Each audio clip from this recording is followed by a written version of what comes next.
지금 이 상황이 정상이 아니다라고 얘기하는 의원들이 있어요. 예를 들어서 어떤 일이 있었냐면 제가 이제 행사에서 어떤 의원님을 봤어요. 의원님은 그렇게 경험도 많으시고 해서 어느 부의 장관 같은 걸로 좀 가셔야 되는 거 아니에요? 그랬더니 네. 그 옆에 있던 의원이 진지하게 이분은 여사하고 안 친해요. 이렇게 얘기를 하는 거예요. 정상적인 루트로 뭔가 작동이 되지 않고 만기 칠남하는 김건희라는 사람의 영향력을 저쪽 당 의원들도 인지하고 있고 그게 심각하다고까지 인지하고 있다는 거예요. 검사 대통령이 모든 문제를 법원으로 끌고 간 거죠. 사법제도를 정치적 공격수단으로 오용한 거거든. 정치의 사법화라는 문제가 일어난 겁니다. 이렇게까지 야당 지도자를 국가 권력을 동원해서 박해한 적이 없어요. 그런 점에서 보면 한국은 민주주의만 위기인 것이 아니고 정치 자체가 위기에 처해 있어요. 판사들도 기소 자체가 정치적인 목적으로 된 거라면 어떻게 해야 되지? 그 점을 좀 생각해 볼 필요가 있다고 봐요. 지금 검찰이 이재명 대표에 대해서 한 건 옛날에 조국 교수에 대해서 했던 것처럼 기소할 수 있는 모든 것을 다 기소하는 거예요. 예. 무죄가 나건 말건 막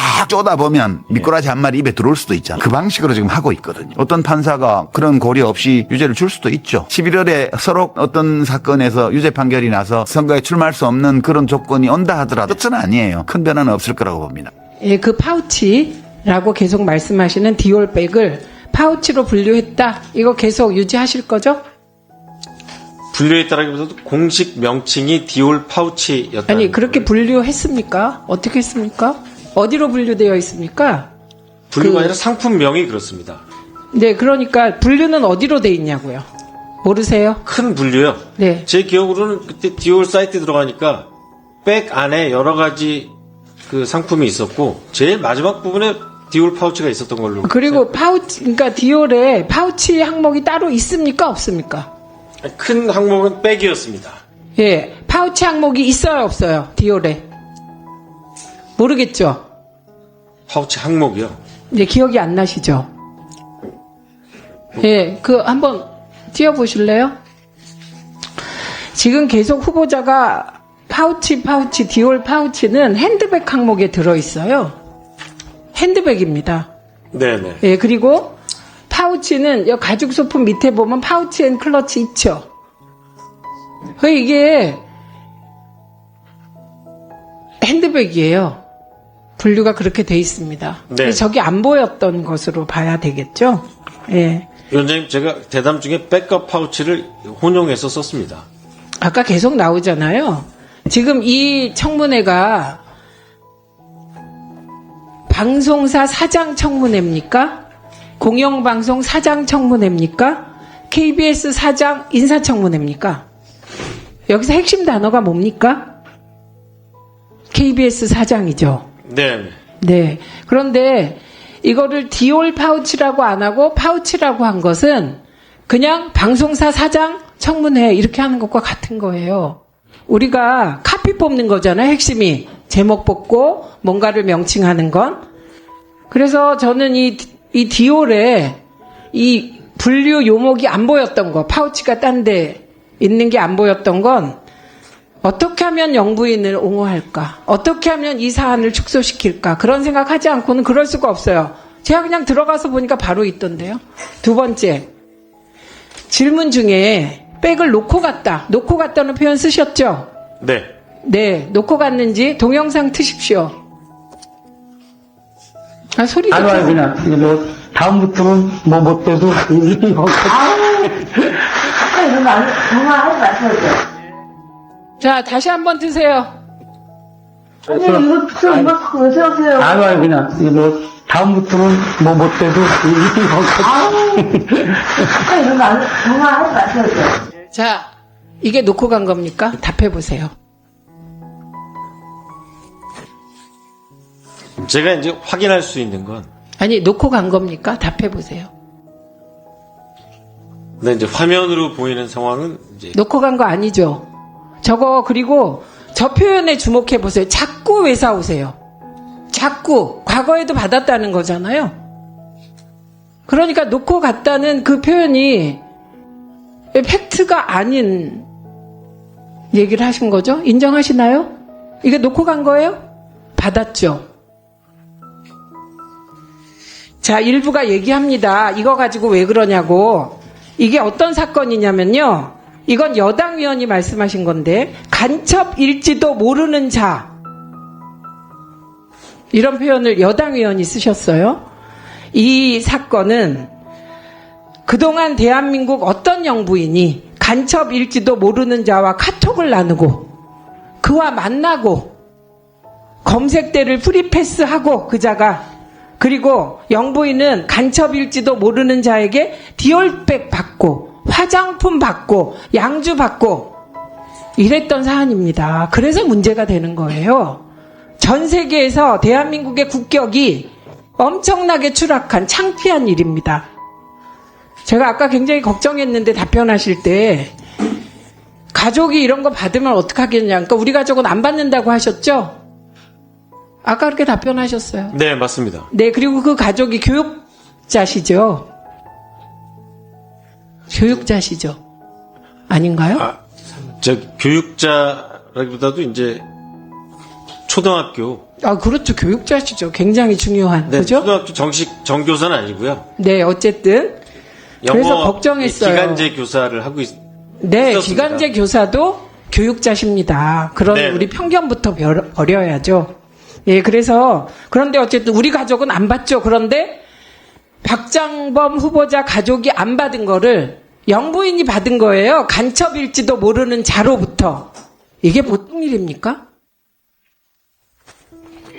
그 다음에 재정과 관련하여 뭐 여러 가지 고민을 하셨던데 재정위기 극복을 위한 경영혁신 방법으로 그거 모바일로 KBS 수신하게 하고 그리고 수신료 받는다는 안 제기하셨죠. 수신료를 모바일로 징수할 수 있는 방안은 현재 없고요. 아니요, 그게 아니고요. 제가 말씀드린 건 네. 재난 시 대부분의 사망자가 TV 수상기가 없는 야외에서 발생하는 경우가 있기 재난 때문에 말고요. 수신료 안정화 방안으로. 그래서 모바일 수신료 얘기하셨잖아요. 네, 아닙니다. 그 제가 면접 안 과정에서 했어요? 잠깐만요. 중단. 사실 확인하겠습니다.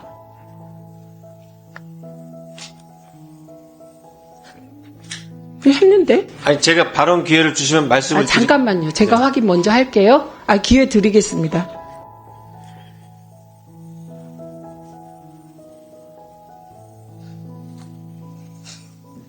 확인. 네, 있어요. 있는데 지금 없다고 하니까.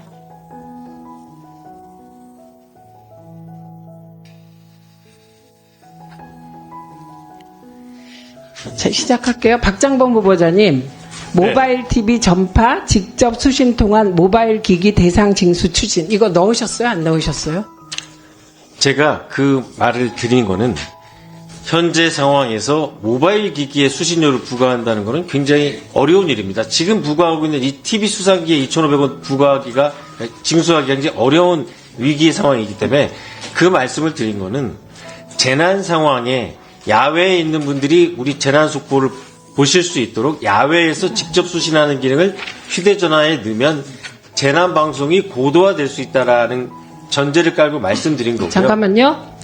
그 답변하신 거 제가 읽어드릴게요. 네. 예, 또다시 우리 야당 질문도 했다는 거 투하지 마시고요. 네. 또 다른 대안으로 전 국민이 가지고 있는 핸드폰에 TV를 직접 수신할 수 있는 기능을 추가하려고 합니다. 재난 방송과도 관련되어 있는 사안이고요. 네. 그렇게 되면 KBS가 수신료 징수와 범위를 대폭 늘리는데 상당히 획기적인 계기가 될 것으로 보고요. 이렇게 답변하셨어요. 재난 방송은 관련되어 있다고 얘기했고 핸드폰에 TV를 직접 수신할 수 있는 기능을 추가하려고 합니다. 이 얘기 했어요, 안 했어요? 네, 제 말씀이 그겁니다. 지금 현재 상황에서 아니요, 했어요, 안 했어요? 네, 했습니다. 했는데 그러려면 방점이 재난방송 강화에 찍힌 아닌데요? 거지. 재난방송 강화가 아닙니다. 지금은- 핸드폰에 TV를 직접 수신할 수 있는 기능을 추가하는 게 주고요. 재난방송과도 관련되어 있는 사안이라고 얘기했어요. 네, 위원장님. 지금 아니, 본인이 이렇게 얘기해놓고 왜 이러십니까? 그거에 대해서 설명을 드리는 겁니다. 아니요.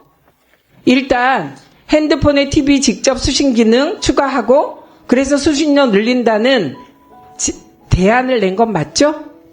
장기적으로 그러니까 맞죠. 네. 장기적이든 단기적이든. 네, 맞습니다. 그 대안이 안 됩니다. 이러려면 우선 일단 그 대안이 된다고 치고요. 전 안 된다고 보는데 그러면 가장 먼저 해야 될 일이 뭡니까? 네, 이제 직접 수신 기능을 넣어야겠죠. 예, 그러면 그거는 KBS가 넣고 싶으면 넣어줍니까? 아닙니다. 누가 넣어줍니까? 제조사에서 넣어야 예, 제조사하고 한 번이라도 얘기해 보신 적 있습니까? 과거에 있습니까? 없습니까? 저는 과거에는 안 제조사가 했지만- 부정적이었습니다. 네, 맞습니다. 과거에 네. 여러 차례 협의가 있지만 부정적이었습니다. 부정적입니다. 네. 두 번째, 일단 제조사가 해준다고 했다고 칩시다. 그 다음에 뭐 해야 돼요? 뭐 이거 대안으로 냈으니까 검토 다 하셨겠죠? 뭐 해야 돼요?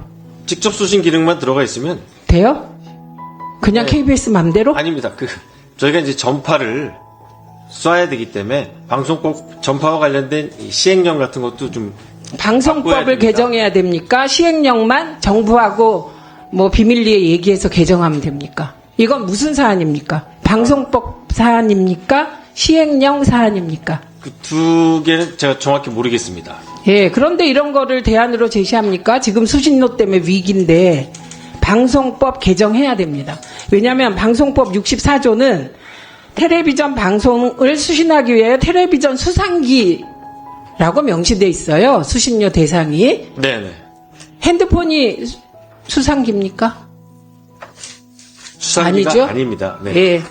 그러니까 경영 능력도 없고 예측도 없고 그냥 대충 쓴 거고 이거 한번 봐주세요. 거기 띄워놓은 거.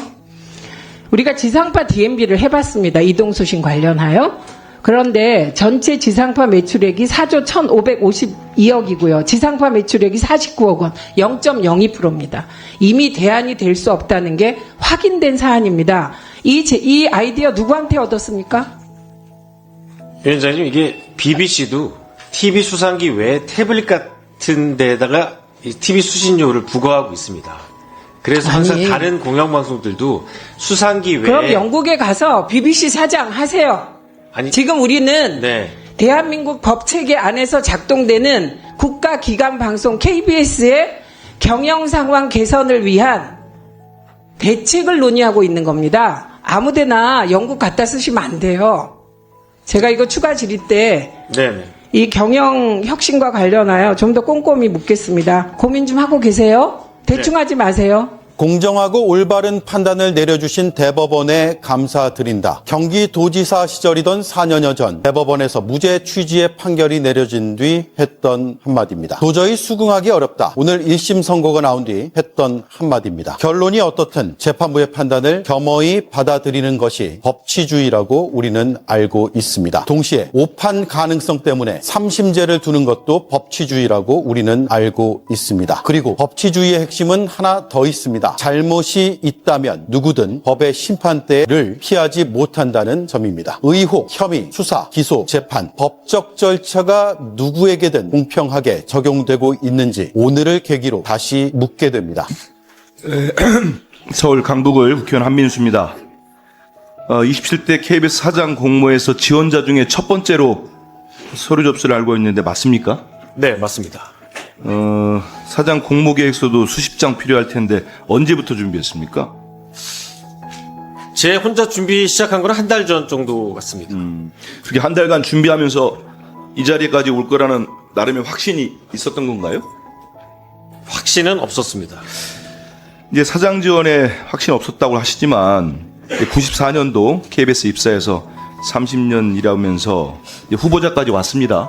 네. 근데 왜 동료나 선배, 후배 가릴 것 없이 비판적 수준을 넘어 후보자에 대해서 KBS 기자로서 수치심을 나눠 가져야 된다는 목소리까지 나온다고 보십니까? KBS에서는 사장 교체기에 다양한 직종의 다양한 이 직원분들이 의견을 많이 제출하시고 있습니다. 그런데- 이번에도 역시 그 후배 그런데 이번에 기자분들이- 보면은 네. 다음 질의 때도 하겠습니다만은 지금 박 후보자 얘기하는 범위를 넘어서는 것 같습니다. 그 35기 기자 성명 아마 봤을 텐데요. 지금 앞서서 우리 의원님들이 파우치 얘기를 하니까 한 대목만 제가 지금 PPT에 있습니다만 이 기자 20기니까 15년 후배들 아닙니까? 이 후배들이 지적하는 걸 한번 보십시오. 파우치뿐만 아니고 시종일관 뭐 내용 다 정말 주옥 같습니다. 그런데 제가 이 쳐놓은 것만 보시면 시종일관 굴종적인 태도를 유지하며 공영방송을 권력에 헌납했습니다. 파우치 발언은 그 굴종 가운데 한화에 불과했다고 보는 겁니다. 이 구성원들이. 우리 국민들뿐만 아니고 우리 후보자와 30년 있을 때 15년 후면 15년을 같이 일한 기자들이 이렇게 보고 있는 겁니다. 그러면서 묻습니다. 왜 박장범이 아닌 우리가 KBS 기자라는 수치심을 나눠 가져야 하냐고. 이 평가에 대해서 어떻게 보십니까? 굴종적인 태도를 유지했다는 것은 동의하지 않습니다. 내가 봐도 굴종적이던데요. 많이 그랬어요. 고대영 전 사장 비서실장 했죠? 네. 지금도 연락하고 계십니까? 아주 가끔 연락합니다. 가끔입니까? 네. 고대영 전 사장이 지난해 9월 KBS 사장, 지난해 9월이니까 26대죠.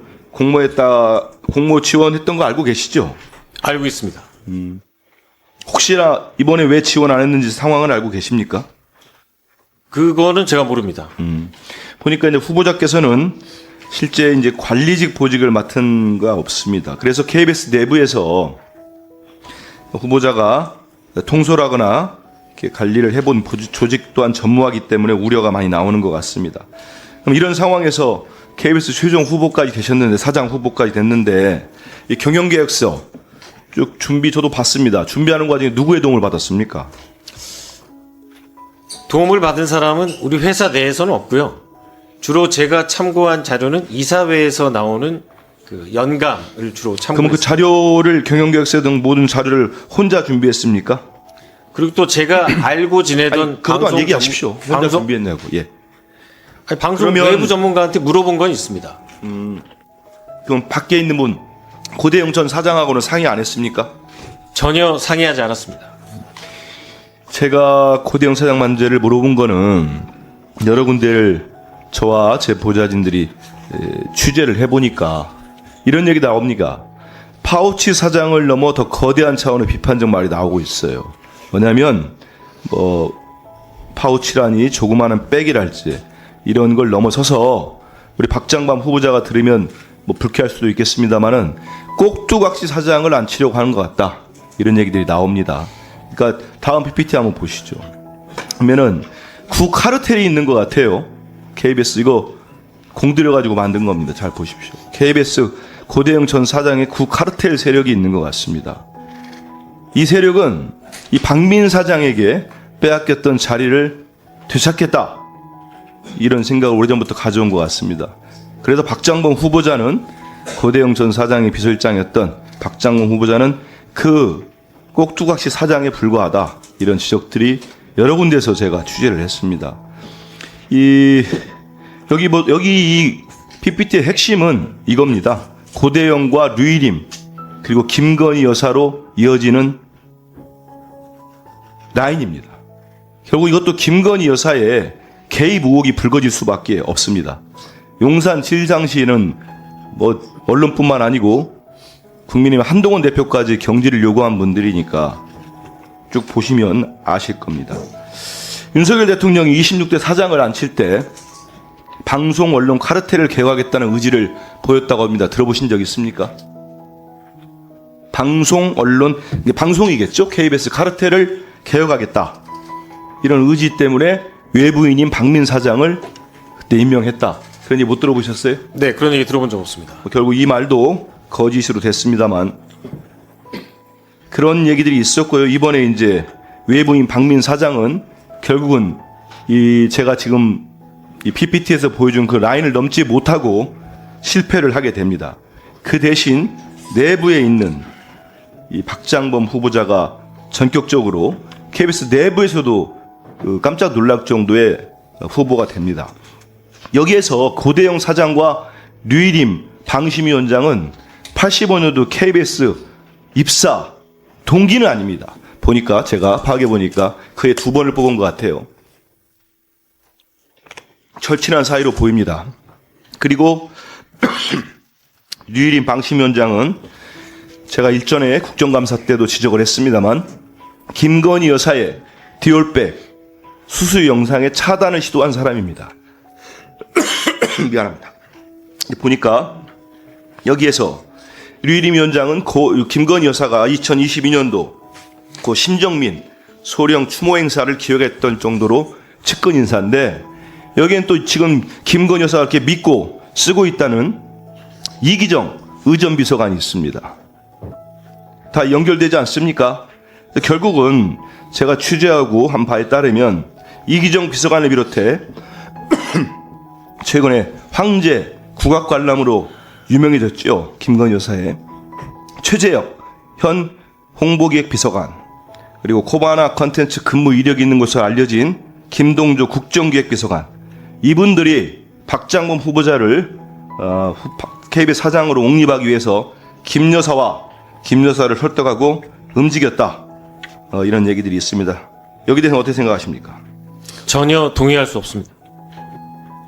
사실과 다릅니까? 아니면 전혀 사실과 다릅니다. 그래요? 밝혀지겠지요. 뭐 제가 한두 명한테 들은 게 아니기 때문에. 다음 PPT 보시죠. BBC의 힘은 국민의 신뢰에 나온다. 여기 나와 있는 거 누구 얘기입니까? 기억 안 납니까? 네, 말씀해 주시면 경청하겠습니다. 경청이 아니고 한번 읽어보세요. 잠깐 10초 드릴 테니까. BBC의 힘은 국민의 아니, 그거 읽으라는 게 아니고 내용을 보시라고요. 한 10초 정도 드릴 테니까. 이게 2012년 런던 특파원 할 때 박장범 기자가 한 내용입니다.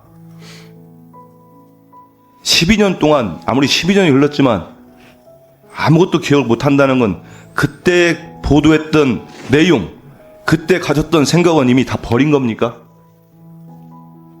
뭐라고 지금도 하셨습니까? 똑같은 생각 가지고 있습니다. 뭘 똑같습니까? 똑같이 하질 않는데. 본인 한 얘기도 기억을 못하시면서 똑같다고 하면 누가 믿겠습니까? 이때 박 후보자는 런던 특파원으로서 이런 얘기 합니다.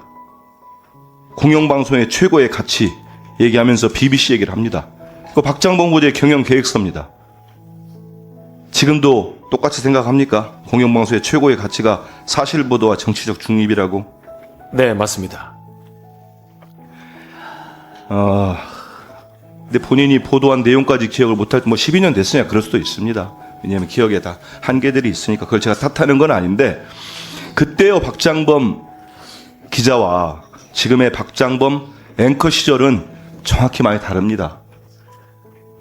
제가 오늘 박 후보자가 들으면 좀 불쾌할 만한 꼭두가시까지 표현을 썼습니다. 왜냐하면 아까 PPT 보였듯이 그런 것들, 저런 식의 손에 보이지 않는 움직임이 있었던 걸로 여러 정황들이 드러나기 때문입니다. 우리 박 후보자 저 좀 아시죠? 네, 압니다. 우리 언론사 같은 입사 동기고 수습을 같이 생활했습니다. 그래서 다 언론인으로 한 사람으로서 저도 뭐 전직 기자입니다만 한마디 충언을 할까 합니다.